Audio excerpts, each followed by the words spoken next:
When I did all those interviews, Whitney, it was over 10 years ago, and I was asking, what is the biggest concern you have when it comes to your children, especially teens? And man, the answer came back. This was really interesting, like 99% the same. I don't know if it was the theme of the time but I think it's still relevant today. They all said this: I want my kids to appreciate what they have. And that resonated with me.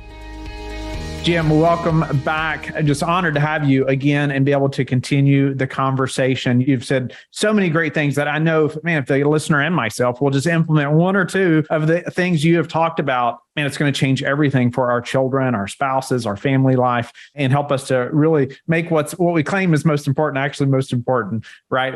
As busy entrepreneurs and businessmen and women. So, Jim, I want to jump into, as the listener potentially has older children, right? Maybe they've not been doing this, probably as guilty as I am at times that, we're too, quote, busy, right? And we just haven't spent the time to build those relationships. We really want to, right? We really desire to, but we've not been intentional enough to make that happen. And maybe they are 15 or 16 or whatever. And we're trying to do that now, but there's something standing between us, right? We've not built that relationship. Help us to dive into some experiences or some things that we can do to help break that barrier down. I think one of the first things is, especially people going, oh, my teens will never go for it. I think you got to apologize and say, look, I've been super busy. I've been wanting to spend more time with you. There's no strings attached. There's no lectures to this. I just want to get together and have a good time. And that'll start with the book right behind you. You start to put that into effect. And I talk in the book about ways that, you can start to have that really raw conversation of saying, look, there's no catch here. Time is fleeting with you and I want to enjoy the time that we have. Let's get together.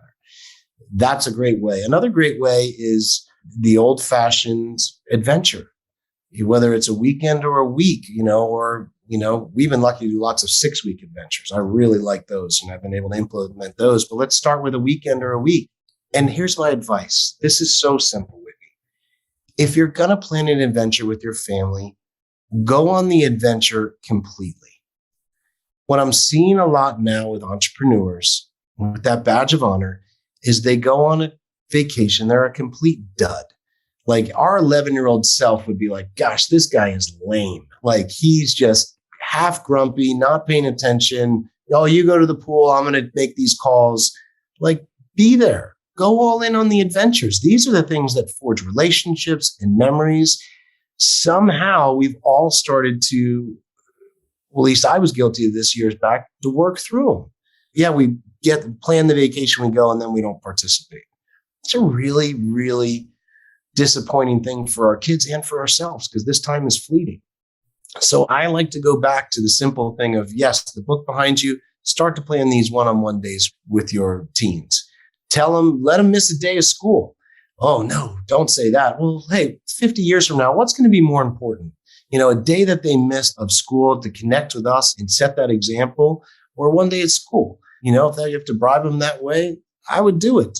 Because these moments, I saw what it did for my son. I've gotten thousands of notes like the one you read to me before of the difference it makes. So start with that and also go back to the old thing of planning a short family adventure. And when you're there, be there. Don't check out and say, I've got you all here now, I'm going to go work. Be there, go all in. So when you're coming back, you're going to have some work on your plate, but man, you're going to be recharged. Your family's going to feel honored. They're going to feel closer. You're going to be probably more charismatic and funnier and more memorable, which is what we all want as parents. Jim, as a busy, successful entrepreneur, speak to the prep work maybe that you do before an adventure like that, business-wise, like in the grind, right? You're speaking to your employees or, your business partner. How are they all prepared for this adventure as well? So you are like, you're checked out of business, right? But you're checked in on the adventure. What are some things we should think about so we're just more mentally there? Yeah, I think coverage is important. Knowing and coverage, your team should know if you're going away. Sometimes I'd be guilty about my team would be calling me and my wife would say, hey, we're going on this 3-day weekend. Did you let them know? And I'm like, oh, no, I thought I could take the call. So I was the problem. But if you have a good camaraderie of your team, like our team, family is a core value. If something comes up with family, we're all there to support each other, encourage each other. We've been to each other's weddings and done adventures together with our team and their families. So we look for coverage. Like, hey, Jim's going to be out for this 3-day weekend. No, don't you worry about it. We're going to handle this. We'll talk about it on Monday or Tuesday. So first of all, you let your team know that you're going to be traveling and, hey, I really want to go all in. And secondly, start that culture of coverage where, hey, like right now, my EA is out this week and we're all covering for her. And she's having a great time at a family wedding and, is out in the wilderness with doing some camping, and we're going to cover for her. So if you start that and you trickle that down, it can be huge. If you're the type that says, I don't care if you're with family and that, guess what? They're going to try to drag you into stuff when you're traveling. And why shouldn't they? Yeah. Love that. If you're doing that for your team members, they're going to be inclined to do it for you as well, right? And respect that boundary. Love that, and cover for you, and just preparing them ahead of time. Anything else that you would add there as far as, those boundaries we're trying to knock down with an older child, maybe we've not built a relationship with? And you said, got to apologize. I love that. Just go to them and say, hey, I messed up. And then creating an adventure or letting them out of school day. Most of them probably going to be on board with that. Right. Yeah. Love that. But anything else you would leave us on that note? Just with when I did all those interviews, Whitney, it was over 10 years ago, and I was asking, what is the biggest concern you have when it comes to your children, especially teens? And man, the answer came back. This was really interesting, like 99% the same. I don't know if it was the theme of the time but I think it's still relevant today. They all said this: I want my kids to appreciate what they have. Now, most of these people were hardworking entrepreneurs, probably first generation wealth like myself. I don't come from any money. And that resonated with me. It was like, man, I want my kids to appreciate what they have. We've worked hard for this, lack of appreciation. There's no joy. So I really want my kids to appreciate what they have. And so many other people share that. One of the best ways, getting back to experiences, and this is in our education matrix. And I can probably send you a picture to include in the show notes of our matrix. That would be great. In financial intelligence, personal development, and relationship skills, there's only one subject that appears in all three. Only one. And that's service and contribution. Active service and contribution, Whitney, is the thing that I feel is the best offense and defense about our kids becoming unappreciative of what they have. I can think about with my oldest, who's 18 now. When he was 12, we went to Mexico with a group, Homes for Hope, just him and I, and we built houses. And there he was, it's an incredible organization where we all went down, a group of entrepreneurs. We put in the money. They had bought the little plot of land. It would have taken them 20 years to save for the house. We step in and build the house. This beautiful family, we build the house in 2 days. They're crying. But my son had a really big breakthrough because one of the kids in the family was his age, another 12-year-old. And all they had to use the bathroom, and they invited him into their little tent. They're living in this makeshift tent. And all of a sudden I have to go to the bathroom. The kid, they were playing soccer, motions him in. And they're in this little, tarp, not barely livable, really, Whitney, is their bathroom, which was a PVC bucket. So in this little bathroom, couldn't even really call it a bathroom, is their bathroom consisted of a PVC bucket and a board cut half out. And my son, at the age of 12, you cannot teach those kind of lessons in the classroom. This is where experiential learning comes in.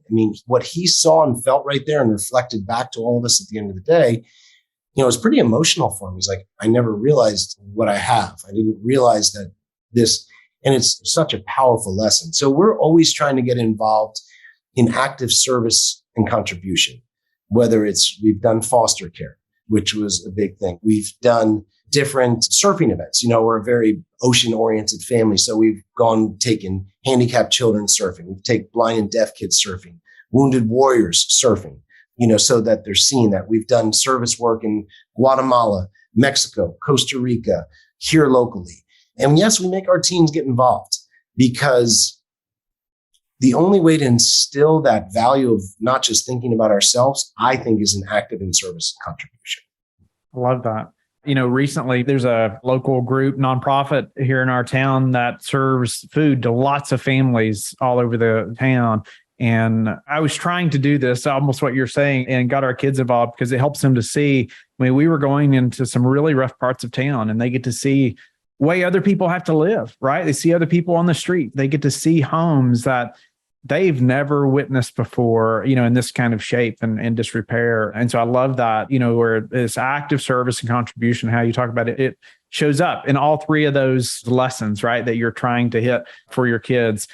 So anything else around that you'd like to leave with us? I want to ask you to elaborate on, or maybe not as much detail as we can in just a few minutes on, you said there were like 7 or 8 rhythms in the last segment that you and your family have. Would you care to share some more of those? Maybe we don't have time to go in detail, but I'd love to know some more. I'd love to implement some more myself.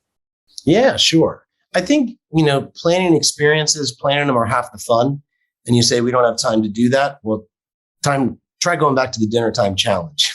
You cut off for just an hour a day. All of a sudden you have this time freed up where you're not rushing to a text or a social media thread or an email or a show. And they can be really fun to plan together.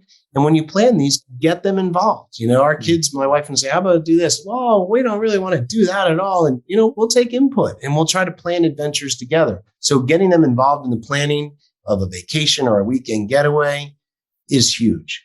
Service and contribution, huge. Getting them involved at events like you and I have met at. I'm the weird guy who brings his family. I want my kids soaking this stuff up like a sponge. And yeah, we'll still do fun stuff on the side, but I want them to learn that.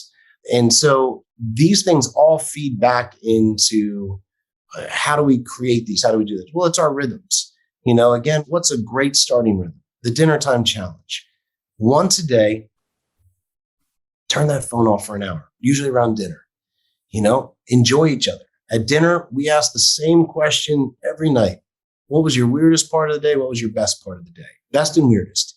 Our teens have their friends come over. Hey, we're doing best and weirdest. So here we are. Phones are off. There's no phones allowed at my dinner table. I'm a pretty mellow guy, but don't pull a phone out at my dinner table, because I'll say to them, hey, no, that's not our rules here. That goes away. So that's one rhythm, just the dinner time challenge. And we do best and weirdest. Date night. It's a huge thing, Whitney. Every Wednesday, 5:30 to 8:30. We probably won't go into it now, but we do what's called date night with a question. So date night with a question for us, if you go on a date with your wife, Whitney, and you don't kind of prepare, it's going to be, how was the day at school for the kids? Nice weather we're having. Oh, did you get the car cleaned? Like real romantic stuff, right? But we prepare deeper questions now, Jamie and I. We have a little deck of cards, we go through them and then we form more. But, go with some deeper questions that keep you dating. So date night with a question is a huge one. The book behind you, spending a day a quarter with each one of my children, absolutely huge, absolutely monstrous for the relationship. I also do an overnight with my wife every quarter. One overnight a quarter with my wife is super important. That's another rhythm that we do. We also do Sunday meeting. This is a weekly one. Sunday meeting is just, hey, what went good with the week? What didn't go good? What are we doing next week? I'll tell you why that started, because when my sons, I'd been with them a few years, my one was getting pretty sad. And we were like, what's wrong? He's like, Dad's going away. And I had no idea. And we're like, well, we mentioned it to you. He was running around the yard being a kid.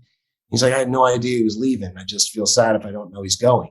So we started to have Sunday meeting where we'd say, hey, we're here meeting. Dad's going to be gone for a day this week, just so you know. And it's just a time to discuss and be there. So Sunday meeting is a pretty big one as well. We try to plan at least 2 big adventures a year.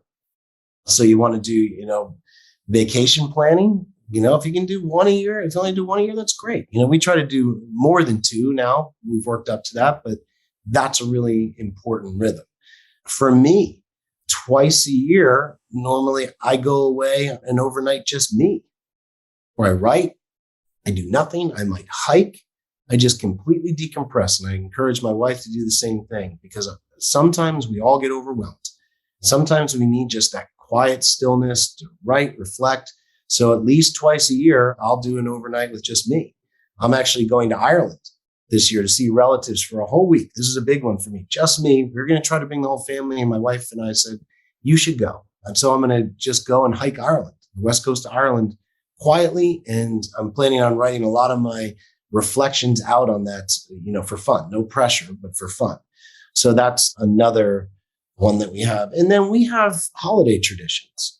I know that's old fashioned, but every Friday after Thanksgiving, we're going to get our Christmas tree at a Christmas lot. Every Thanksgiving almost every year. It is a monstrously huge Thanksgiving hosted at our house. And our kids look forward to that. And their cousins look forward to that. We have traditions around on Christmas, on 4th of July with our fireworks. So around the holidays, we do have certain things that we do over and over. So that's a couple of them. I don't know how many of that I gave, but those are some ones that hold our family life together. That's incredible. That's a bunch. I was taking notes of all of them, and I love that. And a couple I wanted to ask you about, and I love too, you mentioned, going away, even yourself, right? You're away for at least one night, and encouraging your wife to do that also. 2 big adventures per year. You mentioned the Sunday meeting. I love that. And I noticed I travel a lot as well. And even recently, it's like over the last 2 months, it's like I'm going every week for like 2 to 3 nights, it seems. And I know one morning I was leaving really early and I went up to tell my boys, goodbye. And one of them was like, well, you're leaving? I didn't know you were going anywhere. Yeah. And I just, in the rush of things, or just, they're traveling so much. Well, I didn't think to tell you I was leaving again this week. Right. And so I love that idea of the Sunday meeting.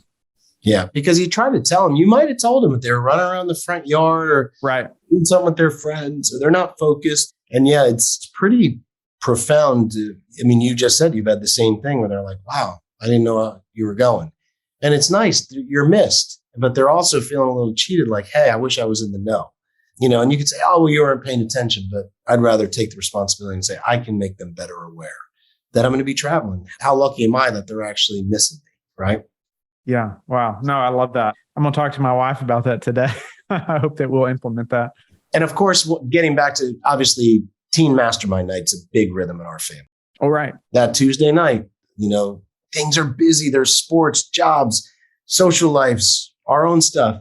So we may try to make it one simple night. And it's like, that's our night of that learning. You guys got to learn these lessons. It's going to give you an unfair advantage in life, to personally and professionally. I want to see that for you. It brings us together. It's great subjects to learn together. That's a sacred night for us. It's tonight, actually. We're recording on a Tuesday here, so it's actually tonight. What's the time frame on that, or how long does that meeting typically last? I'm sure it varies some, but I just wonder. 2 hours, maybe 2.5. Sometimes we'll go an hour and a half. Sometimes we'll go 3 hours, but it's held there. You know what I mean? So I'd say it's standard about 2 hours. I was just thinking about connecting like dinner time and then time for that. How do you handle that a little? I know dinner time, it can seem so busy, right? Getting done at the dinner table. And like you said, too, we talked about it in an earlier segment, dinners used to be 90 minutes, right? Allows so much space where, I have military law enforcement background. I'm just like, hey, let's get done with dinner, right? Otherwise, we'll sit there for an hour with the smallest meal with some of the kids, right? So just wondered how you make that transition, or say, hey, dinner's over. We got other things to do. So I'll break down Teen Mastermind Night for you. So 3 nights a week, we have a local chef who is so dang affordable, so tasty and healthy. He makes meals for us.